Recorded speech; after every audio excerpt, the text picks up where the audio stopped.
life, sweet life, sweet life, sweet life. Hi guys and welcome back. Today I'm going to be showing you how I fully wrap a cake in edible images. We're going to be wrapping it in 3 sheets of this Louis Vuitton pattern. And so I'm just going to start off by trimming off the extra white border around each sheet, and then we're going to get started.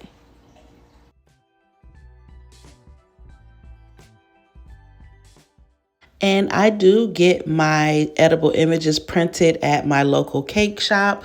But if you don't have one in your area, there are a number of vendors that can print them for you on Etsy.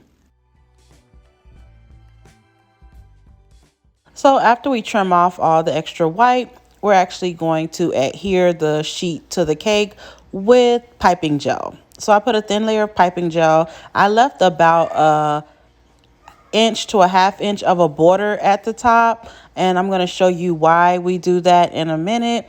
But we're just going to get all the sheets on to fully cover the sides of the cake, and that's what I'm doing now.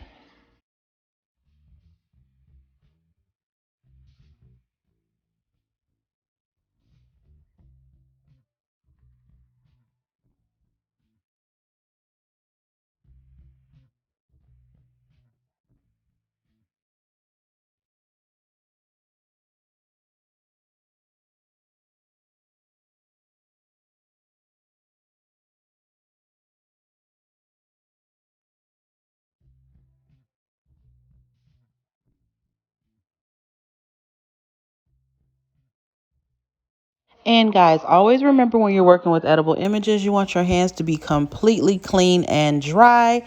You don't really want any moisture on your hands. This is why I'm using piping gel and not water, because water actually can run and it can bleed and cause your images to bleed. Since piping gel is a little thicker and not as wet, it's more tacky than water. That's why I use piping gel when I'm working with images and not water. So you do want your hands completely dry and clean, because as soon as you touch that image with a wet finger, you will completely mess up that image, and that's not what you want.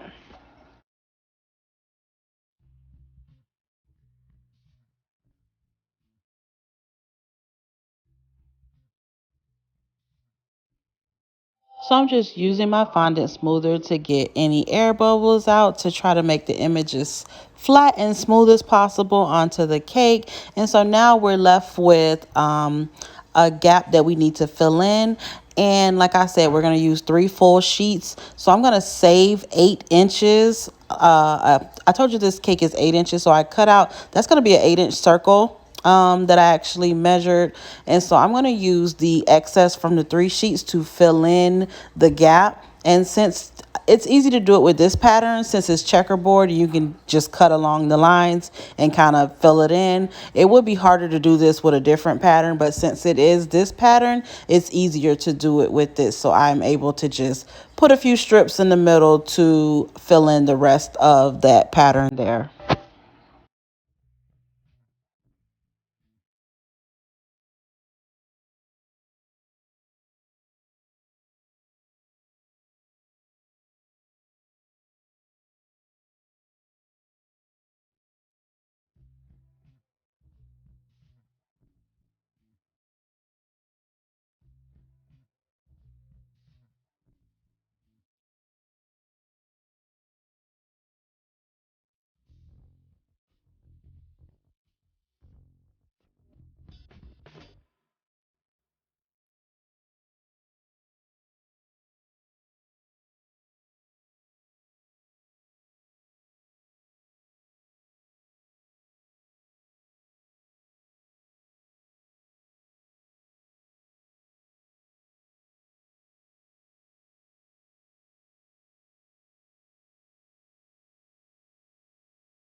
So now I'm going to cut 1-inch slits all the way around the cake, and then we're going to use some piping gel to adhere them to the top of the cake.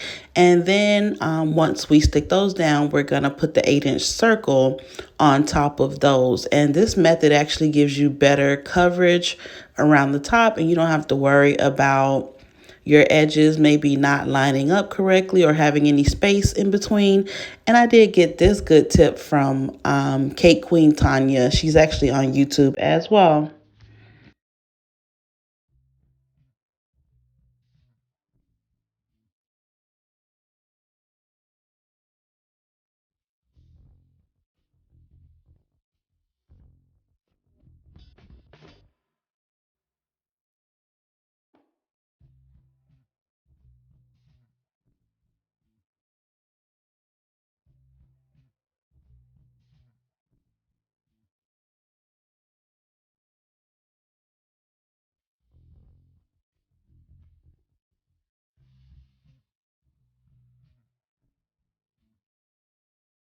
So for this next step, you can use an 8-inch cake board, but I just couldn't find one. I know I have one, but I couldn't find it. So I'm actually going to use my 8-inch pan, and I'm going to trace around that with my X-Acto knife so I can get the 8-inch circle to go on top. So this is why we reserved this piece to actually go on top, and that's why I actually used those strips of the extra sheet to fill in that other area.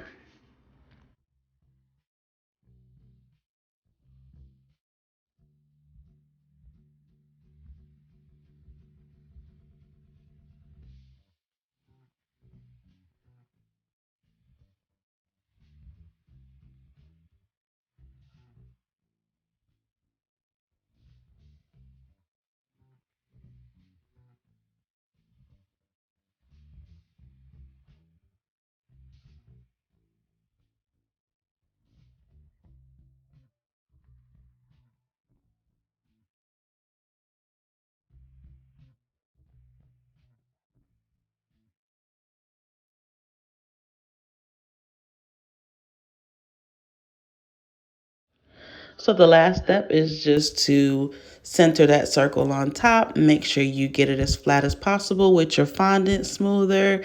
And there we have it, guys. We fully wrapped the cake in edible images.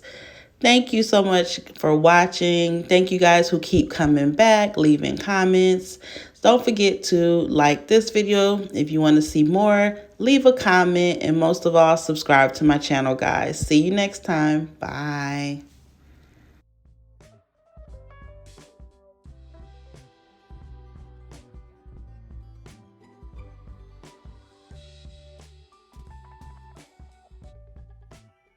Sweet life.